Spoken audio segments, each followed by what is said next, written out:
Do you remember Pimp My Ride? Yeah. Do you miss the hell out of it, but know that in our current PC culture, a show with pimp in the title would never be allowed to come back? Uh-huh. Well, here's a possible solution. Exhibit's Cool Car Bonanza, this fall on TV Land. Uh-oh.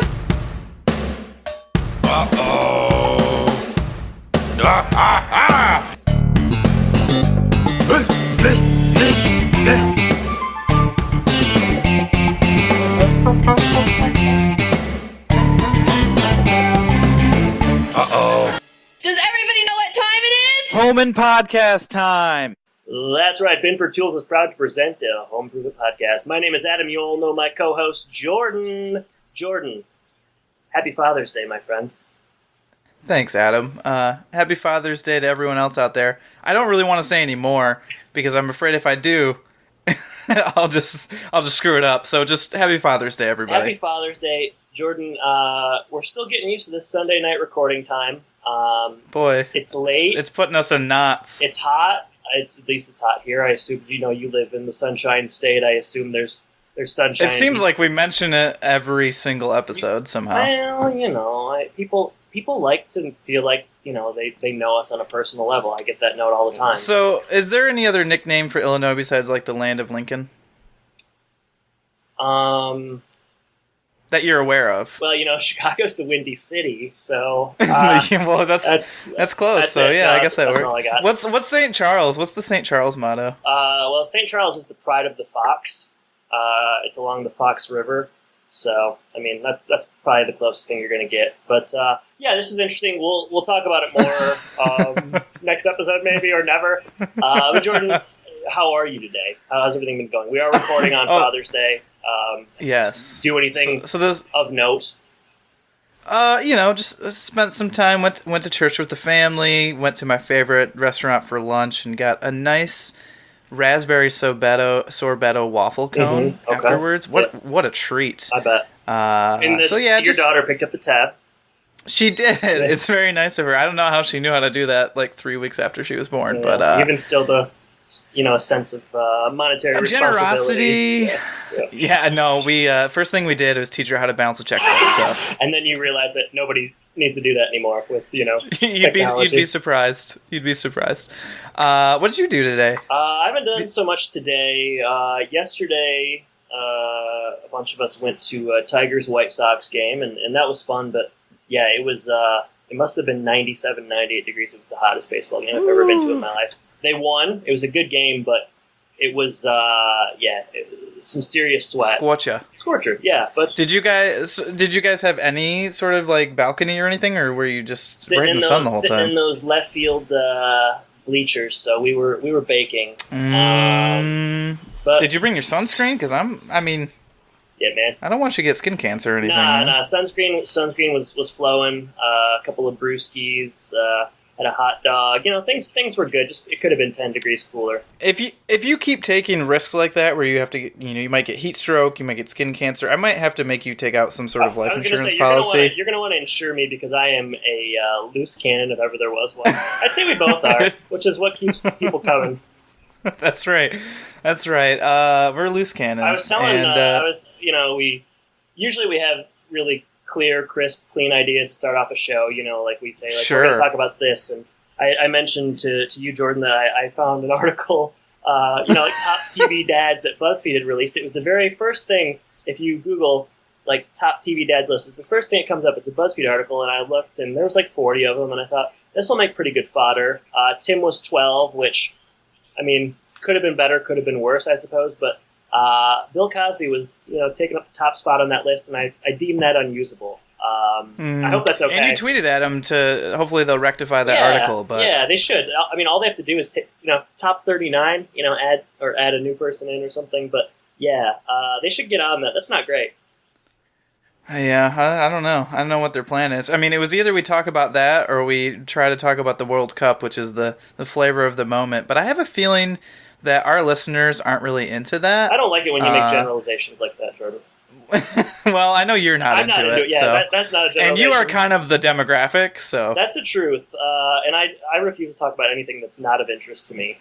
Not only on the show, just life itself. But, Jordan, I don't actually. You know what? I'm breaking my rule because I don't actually want to talk about this episode we have to cover today. Is there anything else you want to get off your chest before we get into the episode? I want to kind of give you the floor. You always give me the floor, and I always have nothing to say. Okay. But Nothing today, else? Okay. Yeah. But today, well, no, nothing's any different. Sorry, I got you excited, but I let you down. Did you see Ocean's 8? I did not. Why don't you go see it and we can talk about it? It's a fun, yeah, it's a fun romp. when you have a newborn, you have a lot of time for stuff like that. So yeah, it's like a strong female movie. Is it? I haven't heard. Female empowerment, so it might be good to take her. I don't know. We'll see. All right, well, we'll see where we go. Fair enough. We might be waiting until it comes out on Redbox, I think. Yeah, she'll understand it in 4 or 5 months much better than she would now. 6 months is when you want to start showing a kid's She'll just point out and be like, Sandra movies. Bullock. She'll be spotting goofs like, wow, wasn't the level of that cup of coffee a little taller in the last shot? We're covering A House Divided, Jordan. And, Episode 92 for us. I think it's time we get into it. I'd like to delay. We've delayed as much as possible. The funny thing is we delay the episode, but we also talk about how we're not going to be crisp. We want to get this over with. So it's kind of a battle of two different wills there. Almost like two different houses divided. Yeah, I was waiting for you to come around on that. You definitely did. I just want to have. Can I tell you who? Oh no! No, before you say that, I just want to have a free-flowing adult conversation. Okay. Oh well, Was it worth it? I'm so glad you interrupted me for that. So this one is written by Bruce Ferber and Lloyd Garver. Mm-hmm. Okay. Two of our favorites. Bruce Ferber last did Borland Ambition. And I think that's when Al went kind of crazy and tried to take over the store and I can't remember charging everyone for coffee and stuff. I don't remember my feelings on that necessarily, but I mean, I don't remember what else happened, but I think we thought that Al was kind of out of control. Okay, yeah, sounds familiar. Out of control. Mm-hmm. And then Lloyd Garver last did our favorite montage episode ever, The Root of All Evil. Yeah, that was pretty good. He likes montages because there's one in this episode too. I wrote it down. This episode aired February 21st, 1995. Plot keywords weren't particularly interesting, but we do have some alternative titles which are always interesting. Yeah, and you said you have 2? I have 3. I came up with one. You more. did? When? We've been talking the whole time. I know. I'm a multitasker. I always have been. Okay, mine. I lowered myself to the quality episode with these alternative titles. It'll show. Perfect. Yeah. So I'll start. The episode is called "A House Divided." My first one is. I'll do this one. Disposable. All right. It is what it is. Yeah. I mean, that's not bad. Yeah, it's fine. Yeah. Let's give a rating after each one of our titles. An arbitrary rating, 5. which is based on nothing. Yeah. 5. We don't know what the top score is, but we're giving it a 5. All right. This one's a reference to, another 90s show. So, significant leakage. Significant leakage? Is that doing a Seinfeld thing? It is. Okay. What's it? Significant shrinkage when George goes into the water. Okay. Yeah. All right. Good. Great. Yep. Good. Great. My next one. Silent but deadly. Oh. SPD. Too bad there's no farts in that episode either. That really would have tied it together. Yeah, it would have been nice. Yeah. How about the roof? The roof is on fire. Yeah, pretty good. All right, this is an allusion to one of my favorite Chappelle Show lines. You corny. We should just cover the Chappelle Show. Yeah, we should. It'd be a shorter run. We'd be done, and then we'd get into the movies. You got another one, or you good? I do. I have one more. This is the one I came up with while I was multitasking, so that might show the quality. But how about Benny loafers? Okay, good. Here's my last one. Similar. I think you'll like this one. Benny, no homie. Yeah. First one I came up with, too. Imagine that. All right. A thing like that. That's all. Is that all 4 of yours? Yeah. Yep. Oh, they seem to come and go so quickly. It's so unfortunate. I know. Everybody's favorite segment has been. Yeah. Can we bring the Wilsometer back, please? All right. Plot synopsis by If we did for this episode, right now our temperature would be negative 400. We are ice cold. But hey, man. Let's heat it up with some good banter on A House Divided. I'm ready. All right. Plot synopsis, Gary66. For a segment on Tool Time, Tim agrees to fix the furnace in Benny's aunt's house or basement, but disaster strikes when Benny fails to tell him that there are two, all caps, two gas leaks in the house. Benny soon wears out his welcome as Tim's house guest, as everyone struggles to repair the aunt's home while she is out of town. You say aunt as opposed to aunt? I actually go back and forth. That might be the only time I've ever said aunt. Back to back. You know what I appreciate about that? You committed to it. You did it both times. Yeah, I mean, I'm consistent. At least. Yeah. All right. Auntie. Aunt Viv. I'll start. Let's try to mix things up a little bit. I don't know what that means. You usually start. I'm going to start. Ooh, what the flavor? What the frick? All right, Homestead. Jill enters. Logo's doing a man on the wire act. He's losing his balance on the ledge, and he eventually falls. Careful. I'm glad that raccoon didn't fall. Speaking of death-defying acts. What are you talking about? You didn't hear him? What raccoon? Huh? In this episode? No. In real life, you didn't see the story about that raccoon who scaled a building in your beloved St. Paul, Minnesota? Nah. What did he do? When? Recently? Yeah. What, it was all over Twitter. I can't believe you didn't see this. I just hop on Twitter when I want to talk about The Blind Side, and then I log off. So there's no time for skyscraper stories. I gotta check this out. A raccoon scaled a building? It scaled a building. It was stuck on a windowsill.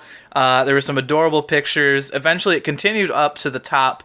It was safe, and they gave it some cat food. So it was an internet sensation.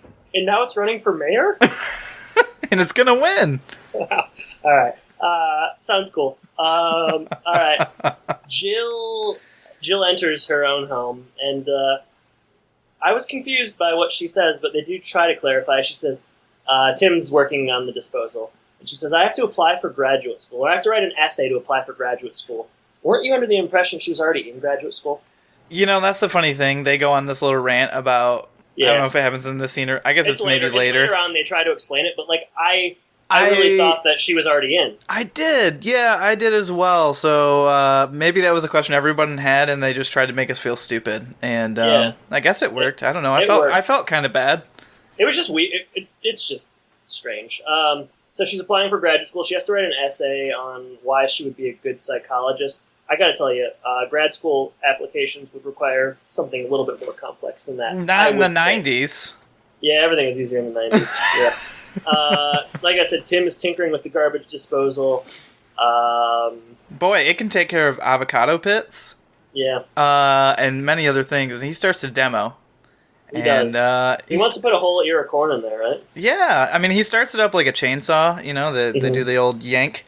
The old yank. And then... Yeah, that's the old disposal yank. Yeah. Yeah, and they throw... Did you know what HFCC stood for? I don't even remember anyone saying it. His sweatshirt had HFCC on it. Oh, no. Please enlighten me. I looked it up. Henry Ford Community College. Oh. Yeah. Have you ever met anyone who went to Henry Ford Community College? No. I didn't know it was a thing, but, it is. So That's so cool. Let's leave it at that. I think there's a shirt. I don't know. Did it say? Is that all it said on there? I feel like there was a weird sweatshirt on this week's episode. In the last scene, he's wearing a shirt that we should talk about at at Great. I can't wait. We will when we get to the end. So just keep listening. Try if you can. Yeah, this is what's going to hold you. Hold you over. We're going to talk about a sweatshirt he wears. You want some kind of role reversal in this episode? Yeah. Well, maybe not role reversal, but just something unexpected. Sure, Jordan, yeah. Yeah, you know what happens when he demos and throws the corn in the cob into the disposal? What? It works. No, what? Yeah, it's sweet. And you know what else is sweet? Sweet corn? The popcorn graphic they use. What do they think this disposal's going to do? I don't know. That's a weird choice. He puts an ear of corn in a garbage disposal, and they decided to use a popcorn graphic. And, I think we're a couple steps away from that, my friends. They're wishful thinking. I see what Ferber was looking for some popcorn at this time, but I don't know about that, but that's the opening scene, and we did a really good job covering it. And you know what? We did a good job covering it, and it's okay. And I think we've just fine. We've earned the right to go to the next scene, don't you think? Let me make sure we got everything. Jill Enner's graduate school. Tim's tinkering. At least you can read your notes this time. HFCC pulls string on disposal, puts ear of corn in, popcorn graphic. Do they understand what a disposal does? Yeah, I got it. I think we're good. Check. Next scene. Thank goodness. Can you do that after every scene? Just read your notes, recap? Yeah. All right, cool. Yeah. So we're going to move on to Harry's hardware. Al is cleaning up around the store. Harry basically says you shouldn't be doing that. You're a partner in the store. You don't need to do that. And then he just, and they do this all through the scene. It's a gag. Yeah, it's a really good gag, too. They just throw crap on the floor. Harry just throws his wrappers on the floor. I forget what else they're throwing on the floor. I think maybe somebody throws a receipt on the floor or something. Yeah, just several things hit the floor. Mm-hmm. Let the bodies hit the floor. No, they're not going to do that. Okay, all right. Tim comes in. He needs a spark plug for this disposal, and they start making fun of him. No disposal needs a spark plug. Ha ha. Did you hear how Harry said disposal? No. Dispose all. That's how he pronounced it. Wow. It's almost... I have some interesting insights this episode tonight. You sure do. This is going to be one of our better episodes in a long time if you keep bringing up stuff like that. Yeah, I got good stuff. Keep her rolling here. Keep her rolling. Benny's coming in. Benny needs a space heater. Yeah, Benny needs a space heater. I guess I'll talk about how I feel about Benny in the next scene, but I'll do it now. I think. And hold back. Hold back. You want me to hold back? Yeah, okay, I'll hold back. Okay, I think later. That just like you're talking about stuff later on in the episode we're going to bring up. This is also going to hold people to the next scene. All right. Well, you can probably guess what I'm going to say. Benny needs a heater. Through some exposition, it's revealed that I think he's living in his mom's house. No, it's his aunt's house. So Benny's sort of nomadic. It seems like Benny's sort of like a drifter, and and a gambler. They're like, "What rat hole are you staying in now, Baroni?" It's like, is this guy homeless? Is that the joke? He's staying in his aunt's house or aunt's, and but yeah, there's a gas leak, and thus he can't use water. Like the electricity's blown. I don't know enough about gas leaks to really understand the logistics of it. He can't use the furnace to heat up water and all the other things, or just the house in general, which is why he needs a space heater. Yeah, Tim, being the opportunist, says, "Hey, this could make a great Tool Time episode." I disagree. We'll go on location. We'll help you out.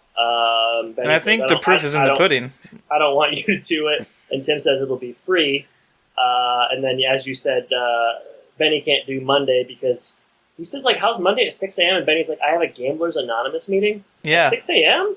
Well, they start early. They don't want you to start gambling, your week out gambling. If you wake up and you give them any amount of time, they'll go and gamble it away. Immediately. Sometimes they have him just stay the night there on Sunday night and wake up there. But you know what he's doing on Tuesday?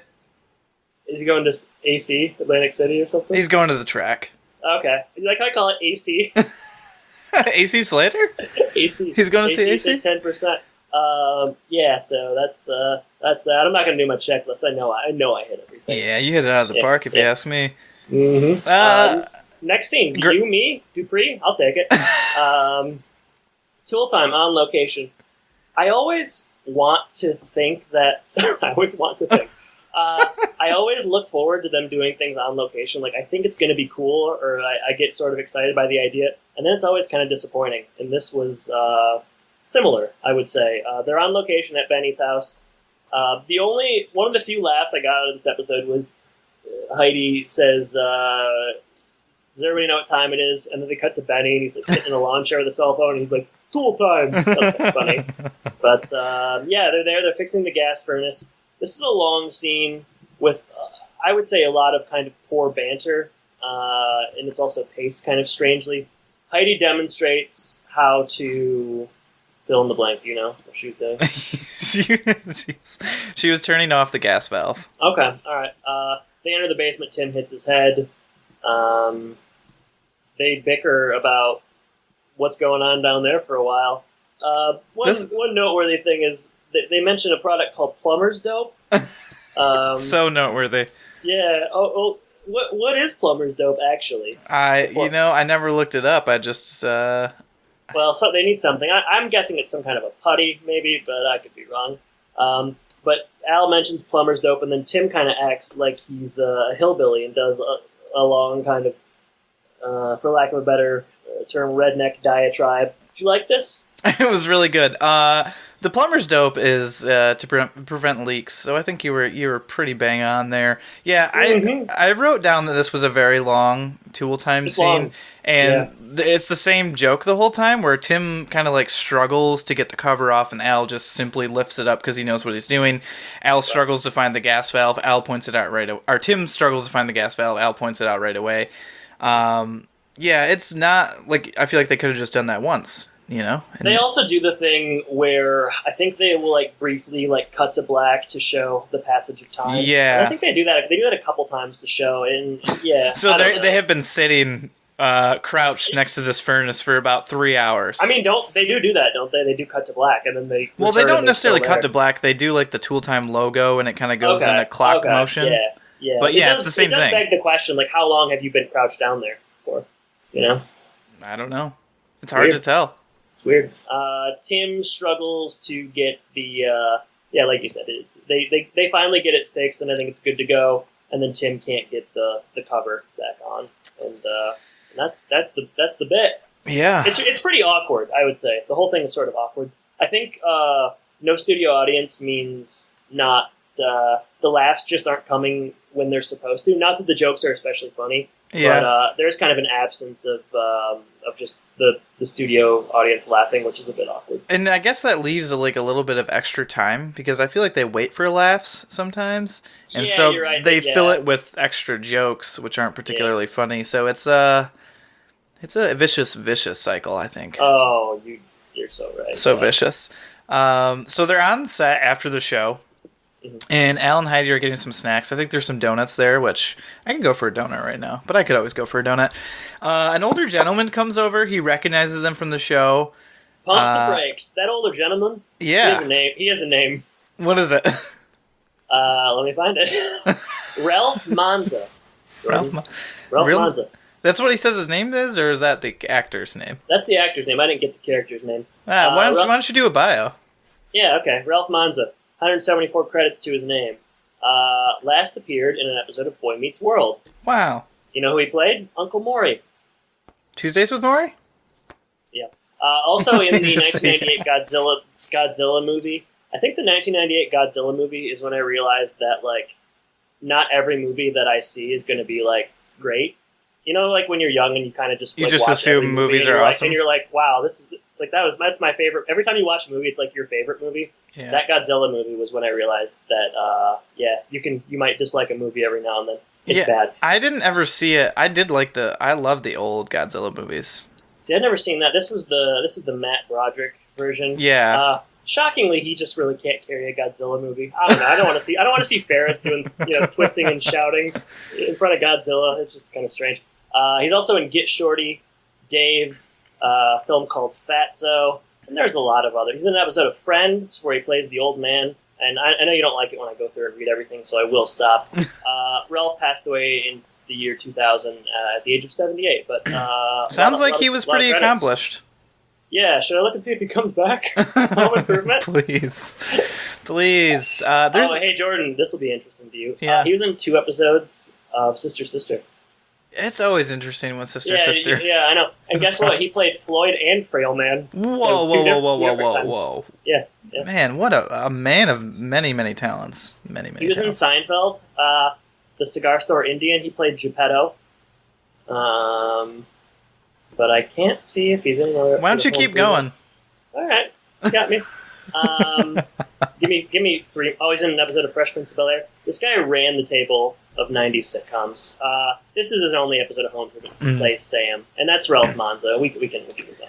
All right, glad to hear more about Sam. Sam says he says Heidi is attractive, but Al thinks he's talking about him. Sort of funny. Sort of, yeah. A mildly funny moment. They're wondering why he's here. Or no, he's wondering why they're here. I would say there's just a lot of wonder going around. Yeah, this is kind of an episode full of wonder. We're wondering about Benny. We're wondering about this leakage. Right now, he informs them that there's also a leak in the stove, as well as a leak in the basement, which is not good because that means that house has been filling up with gas. Luckily, Benny didn't die. Is that lucky, though? Well, I guess I don't know. At least he can make it to the track again. Yeah, right. So, any tiny spark will make this house go up in flames, and I think we all know what's going to happen next. But yeah. But how is it going to happen? Well, yeah, keep going. You're on a roll. I'm trying to find something, so you just keep talking. Sorry. Well, Tim comes over, and he says something like, get to work, chop, chop, and he claps. And they do the old clapper bit where the light turns on. That's enough to make the place blow. They all dive, luckily, so they don't die. But the crowd, they didn't have a studio audience before, but the crowd is laughing at this moment. Like they think this house blowing up is hilarious. So I guess they were. I don't know. I don't understand the logic there. People were clapping?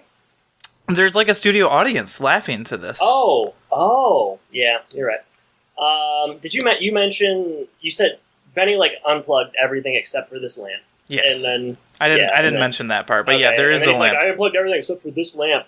And then Tim walks up and he's trying to rush him along, and yeah, he claps. It's really dumb. It's a sort of crazy explosion though.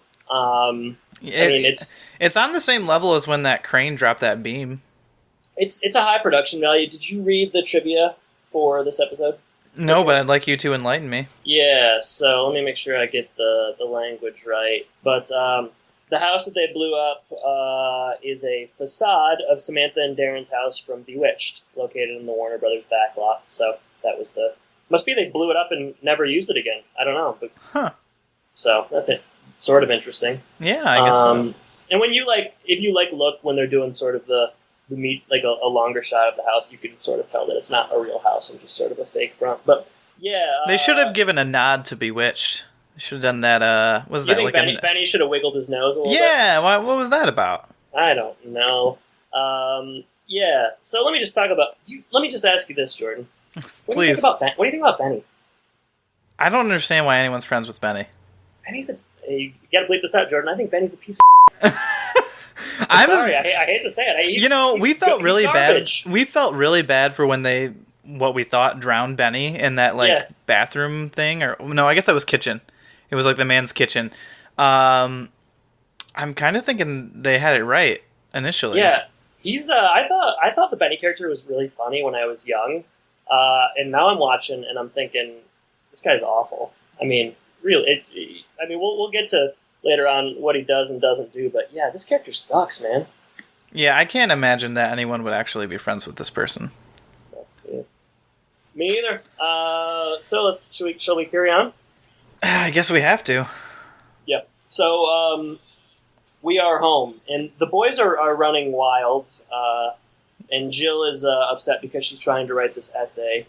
A lot of this lately where Jill is kind of sitting at the table frustrated and she asks the kids to shut up because she's working. I feel like we've seen that a lot this season. They asked the question that we all were wondering, weren't you already in grad school? And this is when I really resonated with the boys. Yeah, I was like, wow, yeah, thanks for asking that because we were all wondering. And she's like, and then she is sort of put off by it. She's like, you guys don't even know about what I'm doing at school. It's like, why would they? Why? No, we don't even know. Yeah. And she says that she was finishing up taking some undergrad classes that she had to get before she went to grad school, which I suppose is an explanation or something like it. The boys agree to be quieter. Around the same time, Tim and Benny come in. They are kind of bickering. Benny feels that Tim is at fault because he blew up his house. Tim doesn't necessarily agree, but is still willing to put Benny up at their house and he has a suitcase and he's going to stay indefinitely. Yeah, there's the sentiment in this episode a couple times from different people that Tim blew up the house. I can't say I agree with that. Yeah, that's not Really? going to hold up in court, you know? Somebody accidentally clapped and your house blew up. No, I don't think so. Yeah. I don't think so, Benny. Yeah, that's not going to work. Hey, Jordan, have you ever been around a clapper? I know that was a popular thing. Yeah, I don't know that I was ever around any...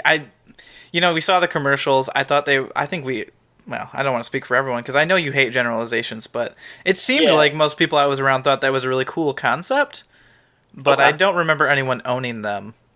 I think the clapper is an 80s thing, and I don't know about... Well, are you 80? You're 89, right? Not that it makes any difference, like, ultimately, like, that doesn't make you an 80s kid, but I was going to say we're children of the 90s, so I don't remember the clapper being around a ton in the 90s. Yeah, I just remember seeing commercials for it, really. Clap on, clap off sort of stuff. Yeah. I guess it was on its way out when we were younger. Yeah, I think it's due for a comeback. I mean, with all those like voice command stuff, it's just one step away from it, isn't it? I mean, what's the difference between asking Alexa to turn your lights on versus clapping your hands? It's more or less the same thing. Except clapping your hands doesn't, involve like some governmental agencies listening in on you and recording your conversations, so probably safer. That you know of. The clapper got a lot of information on a lot of people. True, a lot of dirt. I don't know why that's so we funny. uncovered a conspiracy that we didn't even think about. My goodness. No, I'm not even gonna say it. All right, next. Breakfast time. I guess it's like next week, maybe. He's been there for a little while. It's hard to tell, but he's wearing out his welcome. It's hell on earth at the Taylor house, Jordan. It's hell. They're eating at the table, but they're having cereal because Benny, he ate all the breakfast food, apparently. I don't know, yeah. He ate all the bacon, all the eggs, all the toast. I used to eat only cereal for breakfast for the most part, so at first I didn't really think this was that weird. I just thought they were upset. But then they continue to go, where's the bacon, where's the eggs, all that stuff. So, and also Benny is just singing very loudly upstairs. And we learned that Benny takes up all the TV time. Everyone is fed up with him except for Mark. And Mark is excited because Benny's the only person who's ever taken interest in him. Mm-hmm. And that's mostly because he wants a gambling companion. Yeah, he's going to take Mark to Vegas and get him comped. Not to be confused with AC, Atlantic City. Two of my favorite spots. This ends where Tim is like, I even called some of the sisters, and Jill's like, his sisters wouldn't have me. He's like, no, the nuns. There's a lot of bad jokes. Jeez. And then the scene finally ends. And then Benny says, none of your business. He comes down. He does not make any nun jokes, I believe. But he comes down, and he has a bathrobe on. Not Tim's, but Jill's. And he offers to give it back to Jill, and Jill says keep it. So, because we understand that Benny is naked underneath. Do we? I didn't get that bad. He says it feels so great against the skin. You did send me that screen grab. You were like, if you pause at 1834, you can see something really special. I'm always looking for that stuff. Apparently, it's a recurring gag. Yep. Next scene, Benny is sweating to the oldies or doing something along those lines. He's working out, and Tim gets a view, and he's not happy about it. I have never seen anyone exercise this way. What was he doing? He was dancing to the music, kind of like doing some half-hearted punches, bending down. This is like Taibo and Zumba hybrid. Benny's ahead of the curve, then. Yeah. Billy Blanks and Benny Baroni, they're the two titans of Taibo. Boy, are they. Tim's coming down the ladder after doing some caulking, and Wilson is outside painting. So we've got the makings of a Wilson scene here. Yeah, and before we play the clip, he's wearing clothes this week, so it's immediately superior to last week. So that's all it takes. Keep that in mind as you replay this clip in your head. Let's go ahead and do it.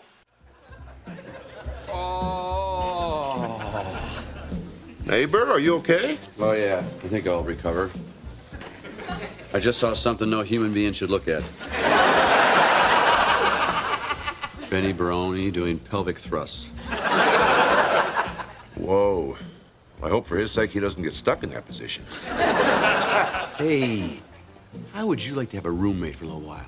No, Tim. These days I prefer the solitary lifestyle. Oh, he's great. You love Benny. After his 12 square meals a day, he's happy as a clam. Well, you seem to be in quite a hurry to unload your crony, Baroni. It's driving my family crazy. But how do you kick a good friend out? Especially after you blew up his house. I didn't blow up the man's house. When does he move back in? It'll take Al and I a couple weeks to fix that house. I got a problem. You know, you wouldn't have a problem if you were an African buffalo weaver. No kidding. I'd be in Africa weaving a buffalo. No, Tim. See, the buffalo weavers are birds who nest communally. Then when the nest is damaged, instead of one bird spending months trying to fix it, 8 to 10 birds working together can rebuild it in no time. Perfect. I just got to find a sparrow that spackles, a duck that can drywall, and use some plaster of Paris. No, Tim, what I'm saying is maybe you should try to find some birds of your own feather. Hey. Be tough finding a duck doing a drywall. And who could afford a union duck? Their bill is enormous.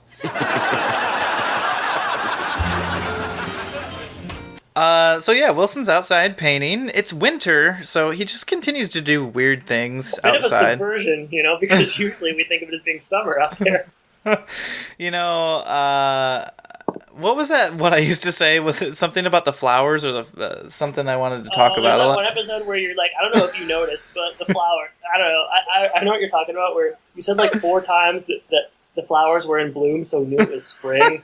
You just kept bringing it up, and it's like, yeah, cool. You're right. I must have been huffing some paint that day or something. I don't really understand what was going on. We don't see any flowers, so we know it's not spring. That's the first clue. The other clue is that there's snow on the ground. Okay, for me, it was the snow on the ground that gave me. I'm not going to say I was certain, but I was pretty sure it was winter. Yeah, it helped. It helped for sure. Wilson outside painting. Tim brings up this situation with Benny, which Wilson knows all about. He tries to pawn Benny off, but Wilson says, "No, I live alone. I stay alone. I'm a loner." He doesn't want Benny to see what he's up to inside that house all day. It's probably a good thing. Either that, or he'd stuff him in that night suit, and Benny'd never make it out. Which probably it might be a good thing. I don't know. So yeah, they talk about how you kick a good friend out. I don't know why he's a good friend to Tim, but I've never seen that. I don't know. They talk about how it will only take a couple of weeks to fix this house. Oh, man, I wrote that down, too. That's crazy. I thought, man, that is ambitious and optimistic. I mean, that house was basically burned down to a crisp. Well, I mean, let's not talk about what eventually happens or what they lead us to believe was completed over the course of a day, which, spoiler, is apparently everything. But, yeah, the house was, blown to smithereens, and he's saying that him and Al could fix it in a couple of weeks. Just a couple weeks. Yeah, get on that, I guess. I don't know. But.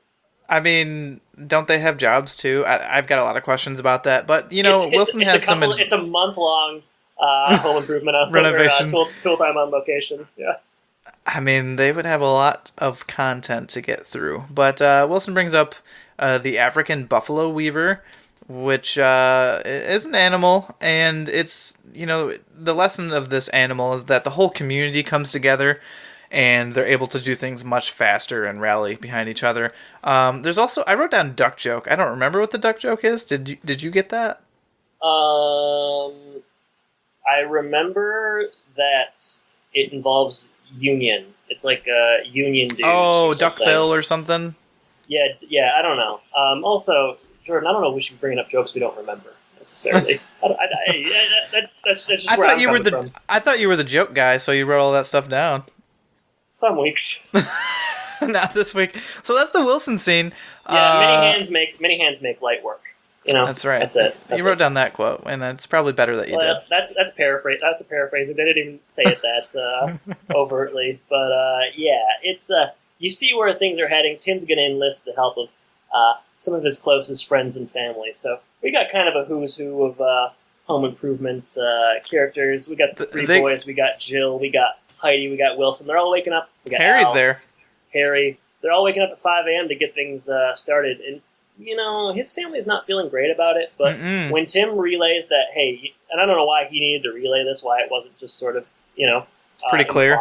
Implied clear, yeah. He said, hey, the sooner we get this done, the sooner Benny's out of here. And that's all the motivation they need. That's it. So they immediately go, we go to Benny's. Benny, the character that he is, he's lounging in that same lawn chair. Why do they put up with this? Why can't they make this guy help?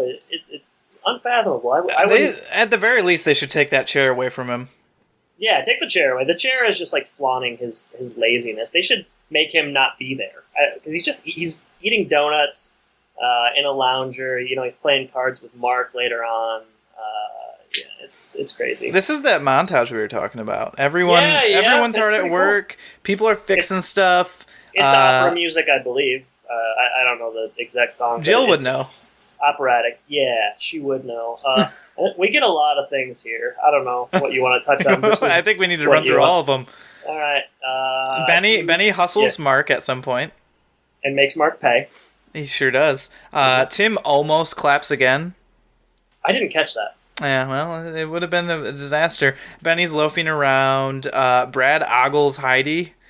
That was interesting because they really sat in it for a while. That was the longest part of the montage. Brad's male gaze. Brad's staring at Heidi's butt for, I'd say, a solid 5 seconds, which when you count it out is quite long. And then, he's painting as he's doing it, and he paints Randy's face, which, you know more about paint than I do, but dangerous, maybe? Let's just hope it's not oil-based. Yeah. Or full of lead. I kind of hope it was. Jeez. Anything to make this episode more interesting. There's also a few shots, and this is my kind favorite. of... This is my favorite. I think I know what you're going to say. Do it.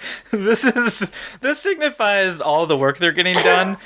So the house numbers have fallen off the house for the address, and so every once in a while we get progress on this project. Three times they cut to it, I'd say. Yeah, I mean it's a 3. I'm just thankful that it wasn't a 5 number address, so we didn't get it 5 times. But so Randy puts up the 8. He nails it in. He's using a power drill. Yeah, he puts it in, and he turns around. He's pretty proud of himself. It's like a convey Macaulay Culkin Home Alone kind of response. It's like, look like Macaulay Culkin in Home Alone at the end of this. And yeah, it's it did remind me a lot of that. And he also does something like it in Man of the House. I feel like when he's like shooting the bow or something, it kind of reminded me of that. But yeah, he is very happy with himself. Yeah, and he continues to be happy 3 times.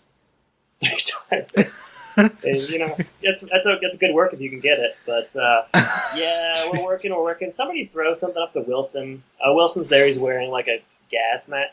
Gas mask? I don't know. One of those masks that you cover your face with. It keeps the dust out and such. Yeah, it's not gas. He's not worried about like the Germans dropping some bombs or anything. It's not World War II. I'm not going down that rabbit hole on Father's Day, but if you want to, you can. Basically, yeah, montage. The day is over. It's dark. 18 hours later. And they've finished everything, apparently. The house is ready to go. Mind you, if you watch this episode and you see the explosion, I cannot imagine them being able to have fixed everything in a day. But I was glad they were done because I didn't really want to see any more of this. Yeah, it was probably better that it was done. We suspend our belief for that moment. Mm-hmm. Jill and Tim are kind of talking to each other at the end here. Mm-hmm. Jill had fun working with Tim. Tim had fun working with Jill. Maybe they ought to go into business together, which I guess means no more psychology for Jill. At least she wouldn't have to write that essay. Yeah, that's right. They didn't argue. And then Jill reminds him that they'd be together 24/7, 365, because they, at home, at work, everything. Mm-hmm. And Tim kind of sours on it pretty quickly. Benny comes out to thank them, even though he isn't too crazy about the paint job. And I wish Tim at this point would clap again. Just blow everything up. Throw Benny inside, lock the door, and clap. Yep, and that's that. And I didn't watch the final scene a second time, so forgive me if I'm not able to explain it real well. But final scene here, disposal. It looks like Tim's looking for a snack, but he's not. He grabs a bunch of stuff out of the refrigerator. This is where he's wearing the sweatshirt that we did tease at the beginning of the episode, so we should return. Great tease. Did you see what it said? No, I only watched this once, so I didn't. That would have been a detail I wrote down the second time around. It's something. You only watched this one once, huh? Yeah. Did I impress you with how much I remembered or wrote down? No, I was gonna say it explains a lot. It says like Michigan Recycling. Oh, okay. So I don't know. There's another word I couldn't quite make out. Hulu's not giving me good enough quality. Digitize this You ought to write in. I think I will.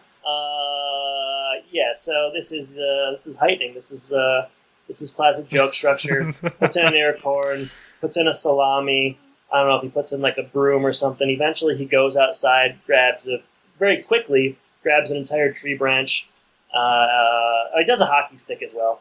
Yeah, rolling pin, yeah. and then he grabs a tree branch and this disposal. He's done something competently once. Throughout the run of the episode, and this is it. And yeah, everybody claps at the end. It's very, very exciting, and it's a fitting end to a really good episode. Roll credits, fade to black. A house divided. They do a second montage here after this scene. Okay, I didn't see that. Talk about it. Yeah, you didn't need to see it, but there's a montage in this episode. Tim says, "I didn't blow up the house a lot." Okay. And they for some reason do a montage of him saying that all the time, and then at the end him clapping. So I don't know if that's like evidence that they submitted to the jury. Like Benny submitted this montage to the jury, and in their legal battle. I think it was for the Emmy. I think it was for the Emmy voters. For your consideration, Tim Allen. It reminded me of Richard Kimball in The Fugitive when he repeatedly says, "I didn't murder my wife." Same effect. Yeah, more or less the same. Harrison Ford, Tim Allen, two of the greats. Jordan, will we be divided on our opinions on this episode? I sort of doubt it. Highs and lows.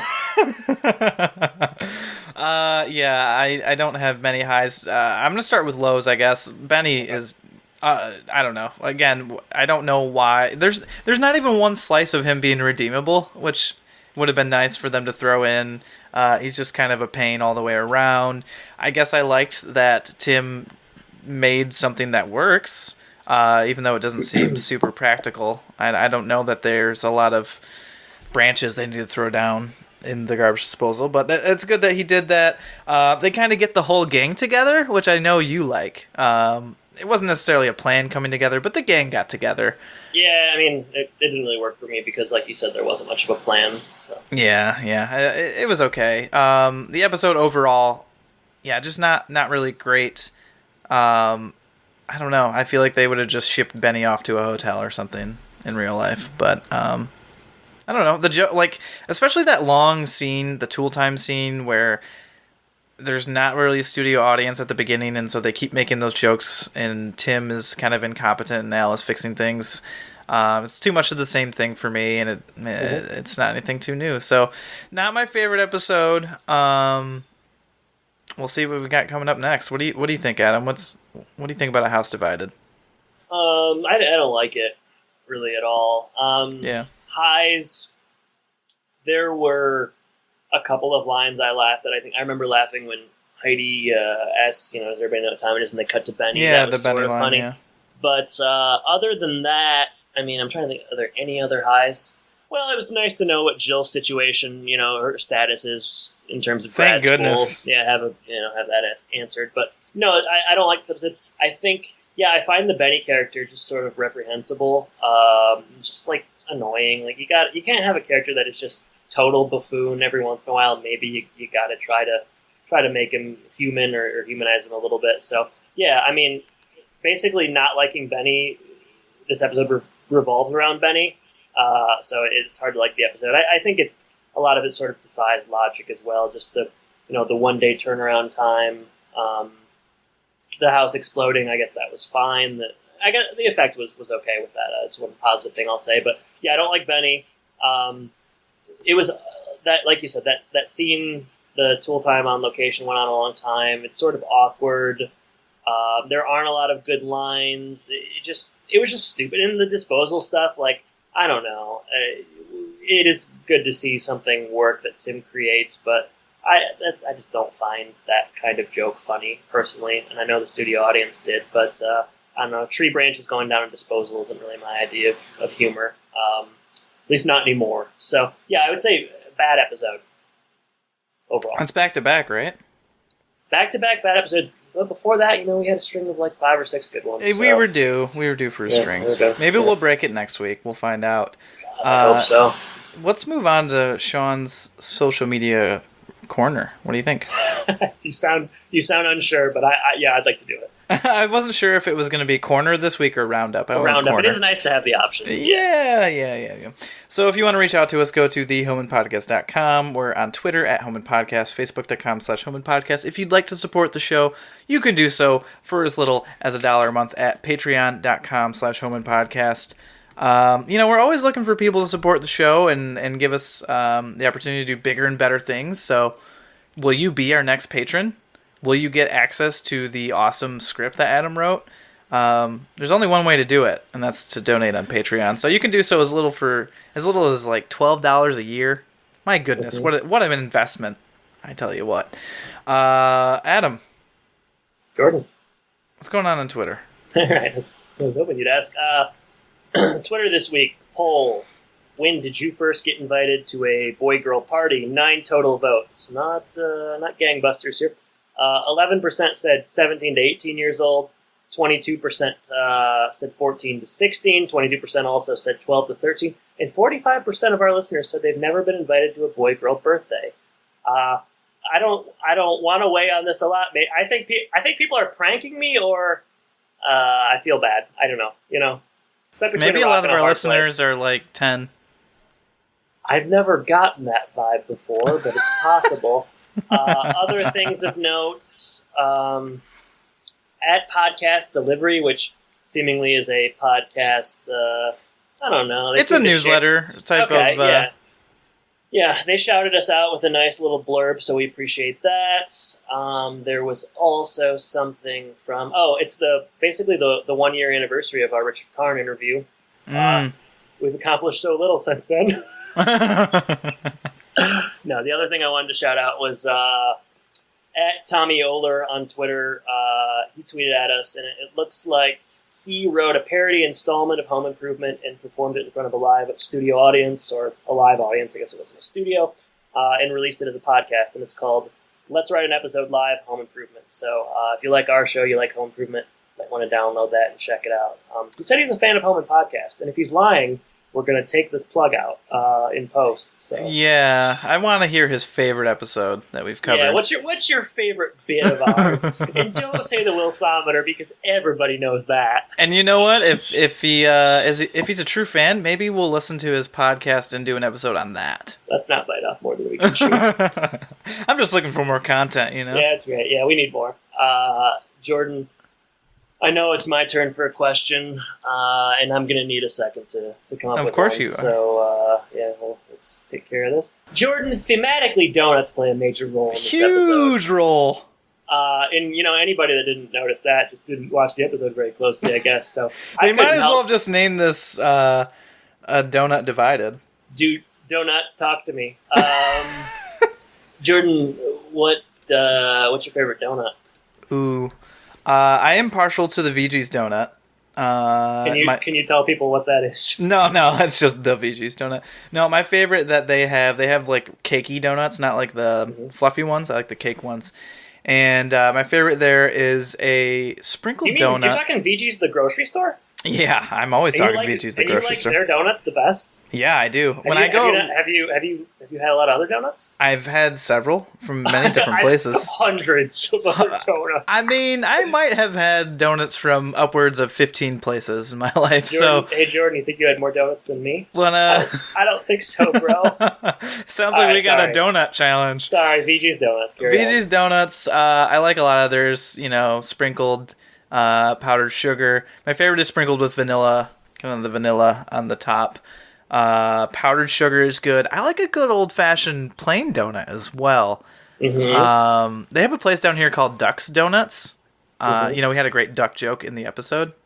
Yeah. So that made me think of Duck's Donuts, and they make them fresh, made to order, which is pretty good. Cool. Nice That's and hot.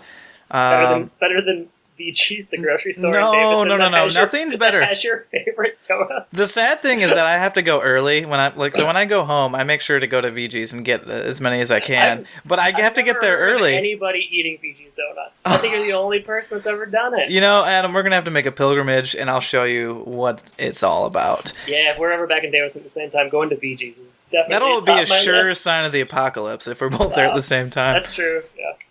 But yeah, I have to go there early because they're gone so quickly. So very popular. Adam, tell me about your favorite donut. Jordan, I love donuts. Yeah, buddy. I love donuts.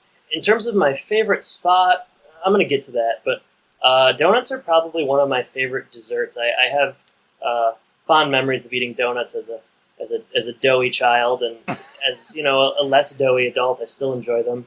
But favorite types of donuts, I got to shout out the Davison Home Bakery. Oh, they do. Davison. They do good stuff too. That's for sure. Their bow tie is out of this world. My dad for a while used to eat 2 bow ties every day in the 70s and 80s before they knew about cholesterol, and he speaks very fondly of that. So Davison Hometown Bakery, stellar bow ties. They do a mean cake as well. I mean, just all around. Yeah, it's a great bakery. Sweetwater's Donuts in Kalamazoo. Went to Western. Exceptional donuts there as well. My favorite kind of donuts, I like. You can't go wrong. I like nutty. I like coconut. I like sour cream. I even like with a little bit of not custard so much as like a whipped, just like a white cream frosting. I like that as well. I don't like custard. I'm not a big fan of the ones that are filled. They're very sweet and rich. Yeah, and it's usually very not concentrated. Not to be confused with big and rich. They're sweet and rich. But yeah, no, I love donut. I mean, there's no such thing as a bad donut. I don't think. No. VG's donuts. I never, necessarily had heard they were good, but I'm open to trying them. So, that's what you're getting for Christmas. If we get enough Patreon money, I think you should fly up. I'll drive up and take it from there. All right, sounds good. I like Jordan, that. I mean, we can go on a donut date. I'm surprised we haven't so far. They have a lot. How do you feel about around Chicago? They have like kind of artisanal sort of donuts, like donuts. They're putting like bacon and kind of fancy. No, thank you. Stuff. Yeah, me neither. I mean, let's keep it classy, people. They probably taste okay, but I also don't want to spend $4 on a donut. Like, let's keep it to $1, $1.50. And I think simplicity is paramount. Yeah, people are. I could go on all day, and I know it's a Sunday night, Jordan, and you've got things to do, and I've got things to do. But let's just keep our donuts simple. I agree. I mean, if there's anything that's come out of this podcast, I think that truth. And Jordan, don't get me started because I could talk about this all night, but we have things to do. So I'm just gonna say it for one final time. One more time, and please don't say anything back to me because then I'll want to just sort of go off. But let's keep our donuts simple, okay? That's it. All right, what are we covering next week? The next week is going to be the naked truth. The naked truth is donuts should be kept simple. All right. Yep, and I'm not going to say anything else. So I guess with that, Jordan, thank you for joining me. Listeners, thank you for listening. Let's keep our donuts simple and take care, everybody. Take care, everybody.